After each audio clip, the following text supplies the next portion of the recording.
Hello everyone, स्वागत है आपका आपके चैनल विक्टोरियस एकेडमी में। और इस समय आप लोग चैप्टर पढ़ रहे हैं how do organisms reproduce. Introductory part हम लोगों ने प्रीवियस लेक्चर में कर लिया था और आज हम लोग पढ़ेंगे टाइप्स ऑफ रिप्रोडक्शन। देखो बच्चों, रिप्रोडक्शन दो प्रकार का होता है। एक का नाम है एसेक्सुअल रिप्रोडक्शन और दूसरे का नाम है सेक्सुअल रिप्रोडक्शन। पहले नाम से ही उनको डिफाइन करने की कोशिश करते हैं। एसेक्सुअल रिप्रोडक्शन का मतलब होता है एक ही पेरेंट का इन्वॉल्वमेंट हो जाए अपने ऑफस्प्रिंग्स को प्रोड्यूस करने के लिए। बहुत इंपॉर्टेंट बात है, याद रखना। जैसे मान लीजिए कि हमारे थ्रू अगर किसी बच्चे को पैदा होना हो तो मेरी इतनी सी उंगली काट दी जाए और उससे एक नई जया खड़ी हो जाए, ठीक। लेकिन ये ह्यूमन में पॉसिबल नहीं है। ये प्रोसेस केवल और केवल यूनिसेलुलर ऑर्गेनिज्म में या फिर मल्टीसेलुलर लोअर ऑर्गेनिजम्स जो होते हैं उनमें ये प्रोसेस पॉसिबल है। तो एसेक्सुअल रिप्रोडक्शन में सिंगल पेरेंट का इन्वॉल्वमेंट होता है। केवल एक पेरेंट अपने ही जैसी संतानों की उत्पत्ति कर सकता है, अपने जैसे ऑफस्प्रिंग को प्रोड्यूस कर सकते हैं। लेकिन सेक्सुअल रिप्रोडक्शन में बच्चा लोग दो पेरेंट की जरूरत होती है, एक मेल और एक फीमेल। सेम स्पीशीज के दो पेरेंट का इन्वॉल्वमेंट जरूरी है इन सेक्सुअल रिप्रोडक्शन। इतनी बात समझ में आई? क्लियर? तो फर्स्ट पॉइंट आपका एसेक्सुअल रिप्रोडक्शन में होगा कि सिंगल पेरेंट प्रोड्यूसेस ऑफस्प्रिंग, एक पेरेंट का इन्वॉल्वमेंट करके अपने जैसे संतानों को पैदा करना इज कॉल्ड एसेक्सुअल रिप्रोडक्शन। अगर सेक्सुअल रिप्रोडक्शन की बात करें तो यहाँ पर टू पेरेंट का इन्वॉल्वमेंट होता है अपने जैसे संतानों को पैदा करने में। क्लियर हुआ? अगर एसेक्सुअल रिप्रोडक्शन होगा, अभी आपको बताया गया बेटा एक पेरेंट का इन्वॉल्वमेंट होता है, तो अगर एक पेरेंट के इन्वॉल्वमेंट से प्रोड्यूस करना होगा ऑफस्प्रिंग को तो यार ये जेनेटिकली आइडेंटिकल होंगे, एकदम सिमिलर। जैसे पेरेंट वैसे बच्चे। तो offsprings are genetically identical to their parents. समझ में आया? एकदम आइडेंटिकल, सिमिलर नहीं बोल रहे हैं। हम लोग अपने माता पिता से सिमिलर होते हैं लेकिन आइडेंटिकल नहीं होते। आइडेंटिकल का मतलब जैसे पेरेंट वैसा बच्चा। तो ये पॉसिबल है केवल और केवल एसेक्सुअल रिप्रोडक्शन में। इन्हीं को क्लोन कहते हैं, ठीक है। तो अगर एसेक्सुअल रिप्रोडक्शन करके कोई इंडिविजुअल का प्रोडक्शन हो रहा है तो उसको हम लोग क्लोन भी कह सकते हैं।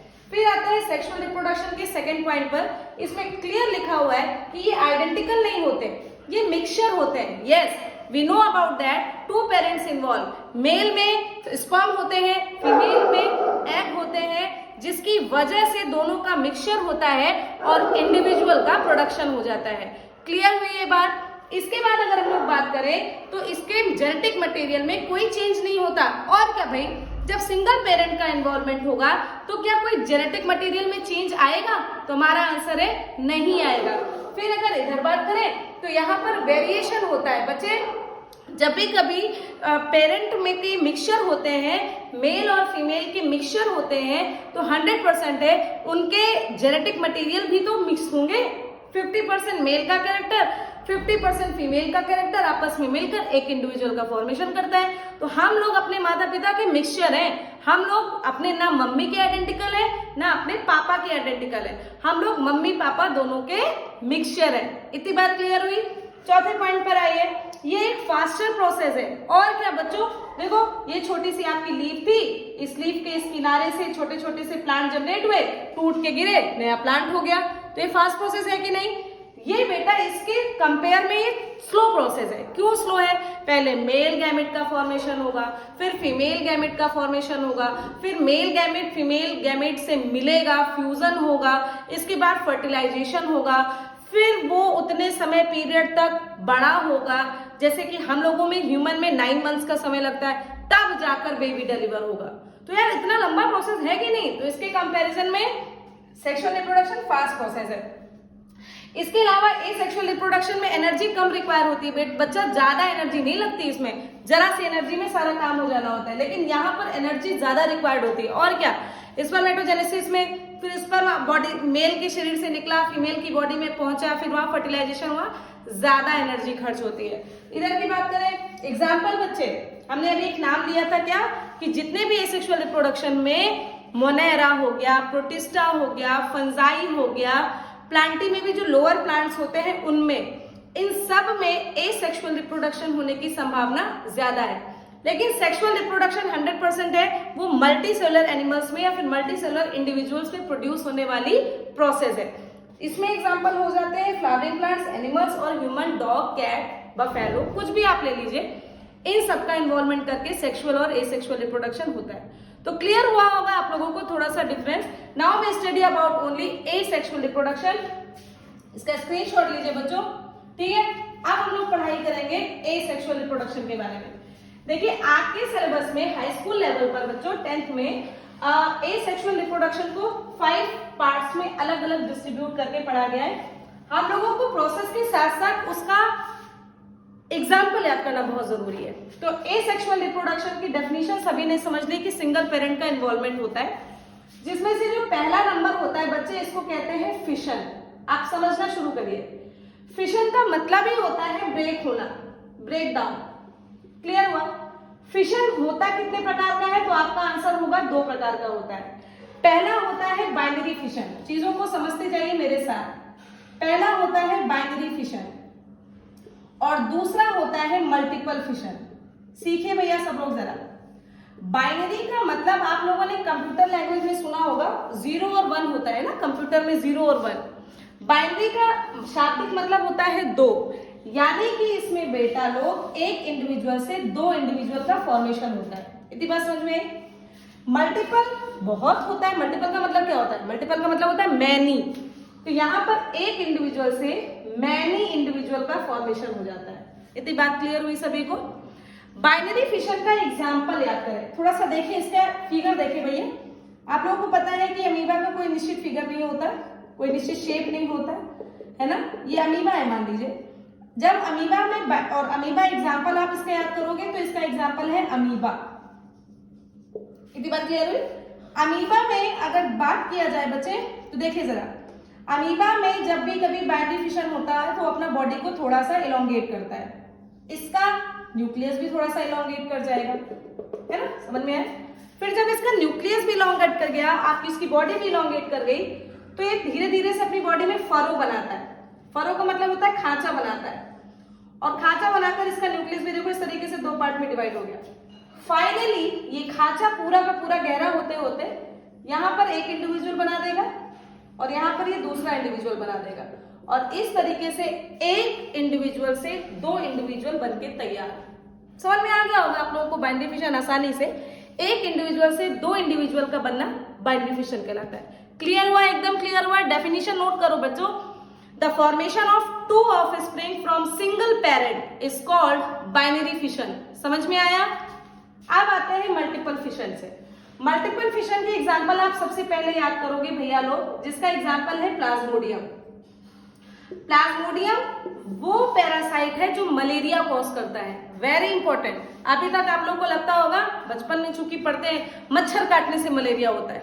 हाँ, मच्छर काटने से मलेरिया होता है, लेकिन मच्छर मलेरिया कॉज नहीं करता। मच्छर केवल बीमारी को फैलाता है, एक इन्फेक्टेड पर्सन से दूसरे हेल्दी पर्सन में। समझ में आई बात? तो Plasmodium is the main cause for malaria.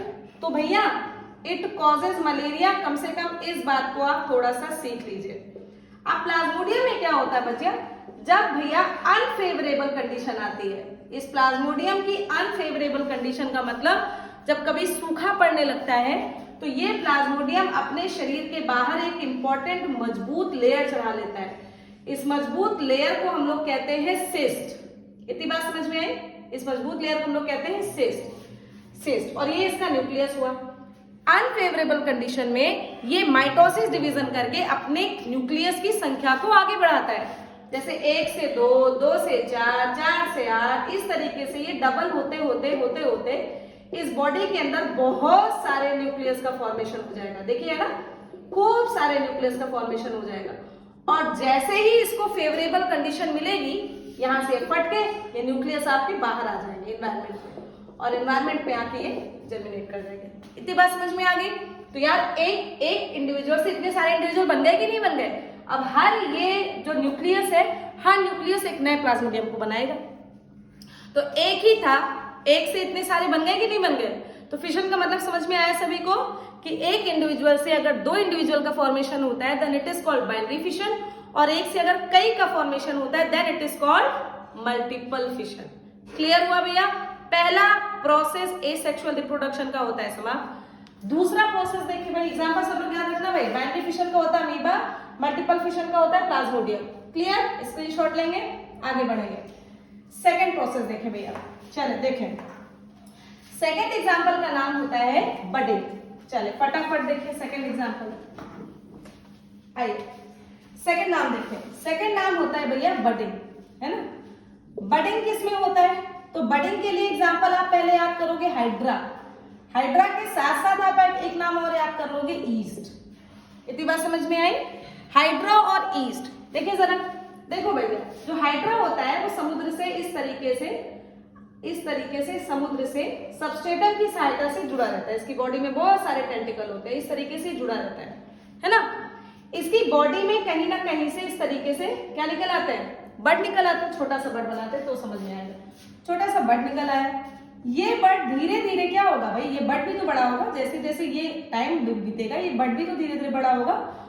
और एक समय ऐसा आएगा कि ये इंडिविजुअल तो है ही है, साथ में ये बड अलग होकर एक और इंडिविजुअल बना दिया। बोलो यार, ये सब बहुत आसान चीज होती है ना। तो इस तरीके से एक पेरेंट था, एक पेरेंट से फिर से बन गए कि नहीं, तो इस तरीके से हाइड्रा और ईस्ट में बडिंग प्रोसेस के द्वारा।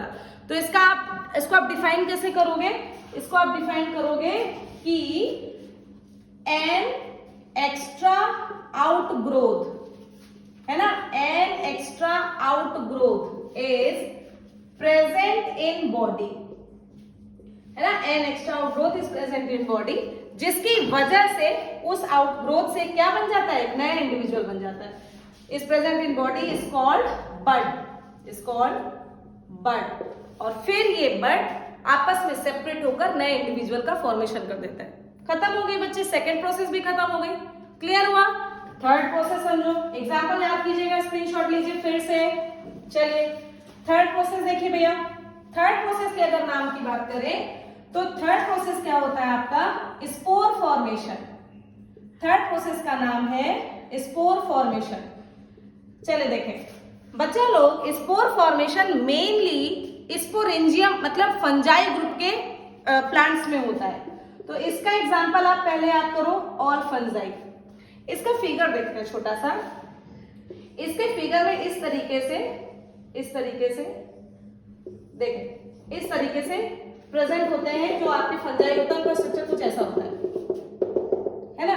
ये होते हैं उसके फिलामेंट और ये होता है उसका स्पोरेंजियम। स्पोरेंजियम वो पार्ट होता है जिसके अंदर स्पोर भरे होते हैं। स्पोरेंजियम के अंदर स्पोर भरे रहते हैं। जैसे अभी मल्टीपल फिशन में आपने क्या पढ़ा था कि खूब सारे स्पोर का फॉर्मेशन हो जाता है, यहां भी डिवाइड करके खूब सारे स्पोर का फॉर्मेशन हो जाता है। और जैसे इसको फेवरेबल कंडीशन मिलती है, ये फट के बेटा एनवायरमेंट में खूब सारे स्पोर एनवायरमेंट में फैल जाता है। इसी को स्पोर फॉर्मेशन के दिया। ये भी तो एसेक्सुअल रिप्रोडक्शन है। क्या इसमें दो पेरेंट का एनवायरमेंट चल रहा है क्या यार, फास्टर प्रोसेस है ये सब। तो इसमें देखो क्या एग्जांपल देखिए फंजाई का।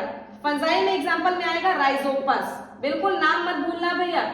इस राइजोपस का दूसरा नाम है ब्रेड माउल्ड, ब्रेड माउल्ड। इसी को हम लोग कहते हैं ब्लैक माउल्ड। याद रखो बच्चा पार्टी इसको। देखो आप लोग ब्रेड में अगर कभी लाए होगे तो नीले या ब्लैक कलर की कभी कभी ब्रेड निकलती है अंदर से, वापस कर दिया करो तुरंत, है ना। खराब है भाई, खराब दी गई हम लोगों को। देखो होता क्या है, हो सकता है उस पैकेट में छेद रह गया हो, हवा अंदर गई होगी, उस हवा में ये स्पोर रहे होंगे। जैसे उसको ब्रेड मिली उसने उसमें माउल्ड क्रिएट कर दिया, उसको खराब कर दिया। तो राइजोपस नाम का फंजाई होता है जो ब्रेड को अंदर से, ब्रेड के पैकेट में अंदर से अगर आपको ब्लू या ब्लैक कलर की खराब ब्रेड निकले, समझ लेना भैया कि उसमें किसने अटैक कर दिया है, राइजोपस ने। समझ में आया। बारिश के टाइम पर अचार वगैरह में देखो फफूंद लग जाती है। इसका मतलब है कि हवा जो थोड़ी सी नमी वाली हवा है वो अचार के अंदर चला गया होगा, जिसके कारण ये वाले जो स्पोर्स हैं वो चले गए होंगे अंदर। एक क्वेश्चन समझते हैं कि फंजाई के लिए फेवरेबल मौसम या फेवरेबल कंडीशन क्या है, तो आपका आंसर है मॉइस्चर। जब बारिश होती है तभी ये फंजाई एक्टिव होते हैं। तो फंजाई के लिए फेवरेबल कंडीशन, फेवरेबल वेदर क्या है, तो आपका आंसर होगा बारिश का मौसम। क्लियर हुआ भैया जी, वेरी नाइस। तो तीसरा प्रोसेस भी खत्म, एकदम से क्लियर हो गया, वेरी गुड। अब हम पढ़ते हैं फोर्थ प्रोसेस, स्क्रीनशॉट लीजिए। चलिए फोर्थ प्रोसेस के बारे में पढ़ते हैं। फोर्थ प्रोसेस अगर पढ़ेंगे बच्चा लोग तो फोर्थ प्रोसेस में आता है आपका वो रीजनरेशन। फोर्थ प्रोसेस की बात करें तो आता है आपका रीजनरेशन। रीजनरेशन में पहले एग्जांपल याद करो, प्लेनेरिया और प्लेनेरिया के साथ साथ हाइड्रा। आप कहोगे हाइड्रा यहाँ भी है, हाइड्रा यहाँ भी है, तो क्या हुआ बेटा, क्या एक इंडिविजुअल दो तरीके से एसेक्सुअल नहीं कर सकता? कर सकता है। और आप ये नाम याद रखिए, बोर्ड में पूछे जाने वाले क्वेश्चन है ये सब। तो रीजनरेशन में प्लेनेरिया और हाइड्रा, और बडिंग में हाइड्रा और ईस्ट, इन दो नाम को आप लोग याद रखोगे। देखो प्लेनेरिया का फिगर कुछ समझते हैं बेटा। इसका प्लेनेरिया का फिगर कुछ ऐसा होता है, ठीक है, इसको अपने बुक में देख लेना, कुछ ऐसा फिगर आपका बना होगा, ठीक, इस तरीके से। ऐसा माना जाता है, ऐसा देखा गया है कि इसको जितने पार्ट में कट करोगे हर एक पार्ट एक नए इंडिविजुअल का फॉर्मेशन कर देगा। इसको 3 पार्ट से कट करके देखा गया। इन फ्यूचर 3 प्लेनेरिया बनके तैयार हो गए, ठीक है, इन फ्यूचर 3 प्लेनेरिया बनके तैयार हो गए। एक बना के इस तरीके से दिखाना होता है बेटा बोर्ड में, है ना, थोड़ा सा अच्छा सा आप बना के दिखाएगा, थोड़ा सा जल्दबाजी बना रहे, लेकिन ऐसे ही आपका फिगर बनता है, ठीक। एनसीईआरटी से इसको तैयार कर लेना, एनसीईआरटी में बहुत साफ सा बना हुआ है, ठीक। इस तरीके से एक इंडिविजुअल लिया, रीजनरेशन में 3 इंडिविजुअल का फॉर्मेशन हो गया, फिर से सिंगल पेरेंट से आपका इन्वॉल्वमेंट हो रहा है। तो रीजनरेशन का मतलब बॉडी जनरेट करके पूरी की पूरी बॉडी बना दे। देखो अब छोटा सा एग्जांपल सुन लो, आपके दिमाग में तुरंत आया होगा छिपकली की पूंछ, क्योंकि छिपकली की पूंछ जब कटती है उसी जगह से रीजनरेशन हो जाता है। लेकिन बेटा उसमें उस कटी हुई पूंछ से नई छिपकली तो नहीं बन जाती, तो वो ट्रू रीजनरेशन नहीं है, ये ट्रू रीजनरेशन है। इसका चाहे जो पार्ट जहां से भी काटो उतने इंडिविजुअल बनके तैयार हो जाएंगे यार। हाइड्रा है, उसको तो मिक्सर ग्राइंडर में पीस दो तब भी एक नया हाइड्रा बन जाएगा। हाइड्रा को कहा जाता है कि उसने वो अमृत पी रखा है, ऐसा बोला जाता है, क्योंकि हाइड्रा कभी नहीं मरता बेटा। समझ में आई बात? तो हम लोगों को समझ में आया रीजनरेशन का मतलब होता है कि बॉडी को चाहे जितने पार्ट में काट दिया जाए, हर एक पार्ट एक नया इंडिविजुअल बना दे रहा है विदाउट इन्वॉल्वमेंट ऑफ 2 पेरेंट। एक ही पेरेंट से कई सारे इंडिविजुअल बन जा रहे हैं। समझ में आया? अच्छा, एक एग्जांपल और याद आ रहा होगा आपको, स्टार फिश। देखा है ना स्टार फिश? नहीं देखा तो चैनल में देख लिया करो, जियोग्राफिक चैनल में। इस तरीके का स्टार फिश होता है, ठीक, इस तरीके का। अब इसका अगर मान लो ये इस तरीके का एक फिन कट गया, तो ये फिन कट गया, कोई बात नहीं, थोड़े समय के बाद यहाँ से दोबारा से फिन उगाएगा, छिपकली की पूंछ में हो जाता है ना। इन सब ऑर्गेनिज्म में थोड़ी थोड़ी जगह पर, मतलब बॉडी के स्पेसिफिक पार्ट में रीजनरेशन पाया जाता है। हमारे शरीर में इसको काट दो, दोबारा उंगली निकलेगी क्या? नहीं निकलेगी, क्योंकि हम लोग मल्टी सेलुलर है, हमारा शरीर कॉम्प्लेक्स है। हमारे शरीर में इसके पास हड्डी है, हड्डी दोबारा से कहाँ बनेगी बेटा? हम लोगों के शरीर में रीजनरेशन नहीं पाया जाता, एक ही कंडीशन में होता है, वो भी स्किन की कंडीशन में। आप कहीं छिलछिला जाओ, है ना, कहीं गिर जाओ, चोट वोट लग जाए, छिलछिला जाओ, आराम से उस जगह की स्किन दोबारा से रीजनरेट हो जाती है। तो स्किन की कंडीशन में रीजनरेशन है, बाकी बॉडी कहीं से अगर टूट फूट कट फट गई तो वो रीजनरेट नहीं करेगी। ये बात आप समझ लीजिए, हम लोगों के शरीर में ट्रू रीजनरेशन नहीं पाया जाता। क्लियर हुआ? स्क्रीनशॉट लेंगे, 5वां स्टेप पढ़ेंगे। क्लियर? चलो 5वें नंबर पर अगर हम बात करें, एग्जाम्पल सबके याद करते रहो भाई, बहुत इंपॉर्टेंट है। 5वें नंबर पर अगर हम लोग बात करें तो 5वां नंबर पे आता है आपका फ्रेगमेंटेशन। फ्रेगमेंटेशन, ठीक, फ्रेगमेंटेशन के एग्जांपल लेंगे बदी भैया, तो फ्रेगमेंटेशन के एग्जांपल आते हैं स्पाइरोगाइरा। कौन? स्पाइरोगाइरा। देखो स्पाइरोगाइरा कैसा होता है, इसको बहुत इजी वे में समझो यार, इसको टिपिकल मत बनाओ, it is a very easy topic. इस तरीके से स्पाइरोगाइरा होता है ना, इस तरीके से। इसमें जो थ्रेड लाइक स्ट्रक्चर होता है ना, इसके थ्रेड लाइक स्ट्रक्चर में जगह जगह पर न्यूक्लियस पाए जाते हैं, जगह जगह पर न्यूक्लियस पाए जाते हैं। तो इसमें हम लोग पढ़ेंगे कि आफ्टर मैच्योरेशन, जैसे जैसे ये एल्गी मैच्योर हो जाती है, ये पार्ट कट जाता है, ये पार्ट कट जाते हैं फ्रेगमेंटेशन में। मैच्योर होने के बाद ये पार्ट कटते हैं, और जितने पार्ट कटे उतना इंडिविजुअल बन गया। समझ में आ गई बात? यहाँ पर मैच्योरेशन होने का वेट किया जाता है। तो रीजनरेशन में एल्गी आती है, एल्गी में एग्जांपल याद कर लेना, spirogyra. Very very important point है, इस पॉइंट्स को याद कर लो। समझ में आ गया? एसेक्सुअल रिप्रोडक्शन आपके खत्म हुए ये वाले पार्ट में। फिर आते हैं नेक्स्ट टॉपिक पे जिसको हम लोग कहते हैं वेजिटेटिव। 6 प्रकार के होते हैं, 5 पढ़ लिया है, छठे नंबर पे आएगा वेजिटेटिव प्रोपागेशन। ये पांचों समझ में आया? स्क्रीनशॉट ले लिया इसका, वेरी गुड। छठे नंबर का समझते हैं भैया, छठे नंबर का होता है वेजिटेटिव प्रोपागेशन। चलो उसको समझो, व्हाट इज वेजिटेटिव प्रोपागेशन। चल समझे भैया, वेजिटेटिव प्रोपागेशन का मतलब होता है, ये छठे नंबर का एसेक्सुअल है। सुनो, वेजिटेटिव प्रोपागेशन का मतलब ये एनिमल में नहीं होता, पहली इंपॉर्टेंट बात। दूसरी इंपॉर्टेंट बात है, ये सिर्फ और सिर्फ प्लांट में होता है। तीसरी इंपॉर्टेंट बात, प्लांट के किसी भी पार्ट से नया प्लांट जनरेट कर दो, प्लांट के किसी भी पार्ट से नया प्लांट जनरेट कर दो, वो कहलाता है वेजिटेटिव प्रोपागेशन। क्लियर हुआ भैया लोग? Very good. वेजिटेटिव प्रोपागेशन 2 तरीके से देखा गया है, एक कहलाता है नेचुरल वेजिटेटिव प्रोपागेशन, एक कहलाता है नेचुरल वेजिटेटिव प्रोपागेशन, और दूसरा कहलाता है आर्टिफिशियल वेजिटेटिव प्रोपागेशन। आई बात समझ में आप लोगों को? Artificial vegetative propagation. तो इस तरीके से आप लोगों ने 6 आपने टॉपिक पढ़ डाले, ठीक? समझ में आया सभी को? पहला कौन सा था, मेरे साथ रिवाइज करते जाओ। पहला कौन सा था? तो आपका आंसर होगा फिशन। फिशन कितने प्रकार के? 2 प्रकार के। पहला बोलो भैया बाइनरी फिशन, दूसरा मल्टीपल फिशन। फिर दूसरा मेथड कौन सा था? बडिंग। तीसरा मेथड कौन सा था? बोलते जाए, रीजनरेशन। चौथा कौन सा था? Spore formation. पांचवा कौन सा था? फ्रेगमेंटेशन। छठा कौन सा है? Vegetative propagation.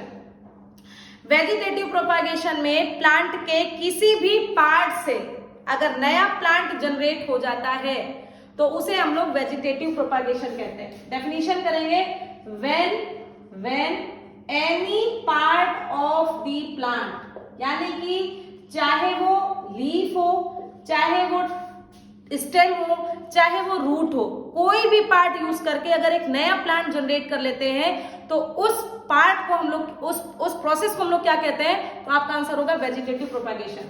तो when any part of the plant is used to form new plant, then it is called vegetative propagation. ये 2 तरीके से हम लोग पढ़ते हैं। पहला हो गया नेचुरल वेजिटेटिव प्रोपागेशन, दूसरा हो गया आर्टिफिशियल वेजिटेटिव प्रोपागेशन। तो बस आज इतना ही आप लोग याद कीजिए भैया, इसके आगे हम लोग बढ़ेंगे कल। तब तक के लिए बहुत बहुत धन्यवाद। धांसू से भैया पढ़ते रहिए, क्योंकि बिना पढ़े कुछ होने वाला नहीं है, बहुत कुछ करना है आप लोगों को। तो बच्चों मिलते हैं फिर हम लोग अपने नेक्स्ट वीडियो में। Thank you so much.